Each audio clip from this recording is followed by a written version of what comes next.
Hi, in front of me is OPPO F19 and today I would like to show you how you can add photos to text message. Begin by opening Messages app and selecting or creating a chat.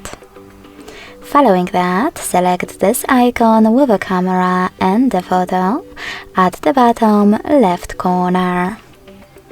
Then click on your photos right away, or select folders, and look for them over here.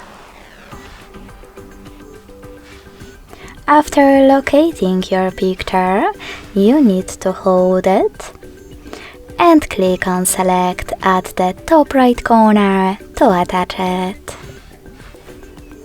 Thanks so much for watching. If you enjoyed this video, don't forget to leave a like, comment and subscribe.